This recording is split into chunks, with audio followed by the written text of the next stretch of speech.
Yeah, I don't think it's a fight that's going to do massive numbers, but I like the fight. I think it's exciting. I think at 147, Ryan's a big fight. I don't think Conor should be fighting at 147. I think, I like him up at 160 or up towards that weight class, but I don't see a way he beats Ryan Garcia at 147. The minority is people like us who understand boxing. We in the minority know this is not a good fight. This is a one-sided mismatch, and I think I will be shocked if Ryan doesn't knock him out in a one-sided fight.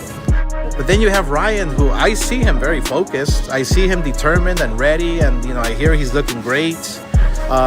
He really wants this, so I think we're gonna see a hell of a fight. Maybe there's gonna be knockdowns with either guy, but this is really a fight of who really wants more. Ryan Garcia and Conor Benn are on a collision course for one of boxing's most talked about matchups, and opinions are split across the sport. Boxing pros have shared their predictions on who holds the edge. Former world champion Keith Thurman believes Garcia can defeat Conor Benn, but only if he remains fully focused and disciplined from start to finish.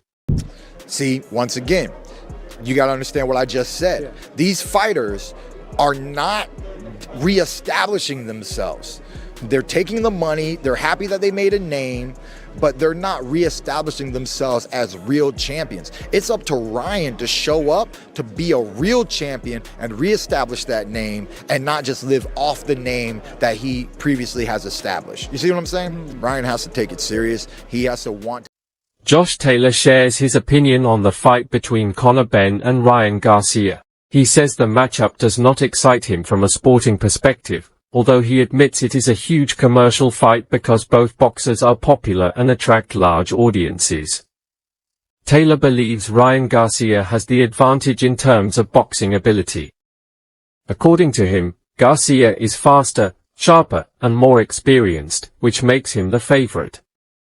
He predicts that Garcia could win by knockout, especially after Benn's recent performances, which Taylor feels have not shown significant improvement. We're hearing this fight with Ryan Garcia is imminent. Dana White at the press conference the weekend said it could be as soon as next week. What are your thoughts on that fight, both in terms of does it excite you, and secondly, what's your breakdown on it? Who do you think wins? It doesn't excite me at all, really.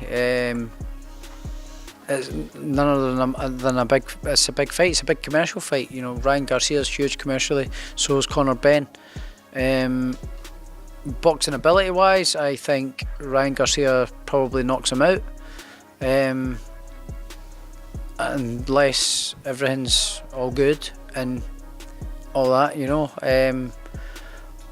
but I think that Ryan Garcia is just a better boxer. He's quicker, he's sharper, he's got more experience in the game. I don't think Conor Benn has done well, has improved a hell of a lot. He's quick, he's stronger, he's bigger and stronger than Ryan Garcia. But going off that last performance, I don't think Garcia's got anything to worry about. I think Garcia probably knocks him out. Taylor also discusses Garcia's disappointing performance against Rolando Romero. He suggests that Garcia's struggles may have been caused by moving down in weight after previously competing at a heavier weight. Without making direct accusations, Taylor carefully hints that changes in Garcia's physical condition may have affected his performance.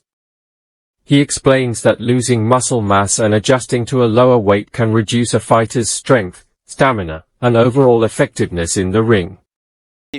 Route for Conor in your mind, because we saw Ryan have flat performances, the Rolando Romero fighting Conor, up until the move up to 160 and trying to come back down to welterweight when he fought Benn. There is that, like, you've got to give him the benefit of the doubt. He's coming back down to 147, well, it wasn't 147, 148 or 149, was it? Well, it was 150, was it? Oh, well, I thought it was maybe a little bit lighter than that, but... He might have weighed in at 149, but it was contracted at 150. Right, okay, so we weighed at 149, but then it goes another, it's coming down for 160, and after having all them... I don't know what to say, because I might get a court case on my ass. But hey, it is what it is. He's done it properly. He's not looked as good. But it might be a case of his body adjusting to being so heavy and taking off that muscle mass. It takes a bit of time to adjust to losing that weight again and getting your body used to it. and being at that weight and performing and with the training load and all that at that weight. So it's maybe just a case of that. You know, he's done it now. Hopefully he's been in the gym. I don't know what he's like. Hopefully he's still staying in the gym and he's not put on too much weight. And he can probably get back down to 147 then after that. So. Jim Bradley believes Conor Benn has not yet proven he belongs among boxing's elite. Reflecting on Benn's recent performance against Regis Prograis, Bradley said the British contender looked inexperienced and lacked the polish expected at world-class level. You can look him up on BoxRec. He got 5 stars next to his damn name, like he's done something, you know, and he ain't done shit. You know, it's in the fight with Regis Prograis. You can see, you know, Regis was one of those guys that started late as well, but you can see the experience of Regis, you know, start to show through. Now, you know, Conor Benn and his team, you know, made the adjustment and went down to the body of Regis and started to slow down and kind of take the fight out of Regis.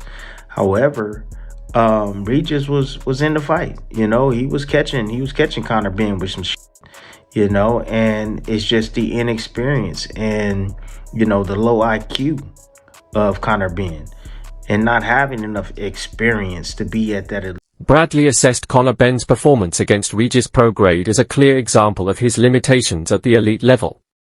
He said Benn's experience and ring IQ were exposed as the fight progressed, with Prograis timing, composure, and veteran instincts becoming more noticeable in later rounds. While Benn and his corner made smart tactical changes, especially targeting the body to slow Prograis down, Bradley argued that these adjustments were not enough to completely take control of the fight.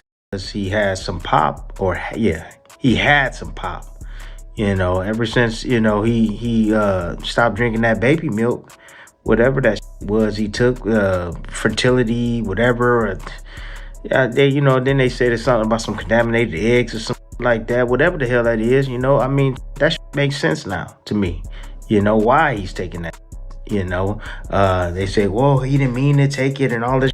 Get the hell out of here with that, you know. He was suspended for some years, I believe. But you correct me if I'm wrong.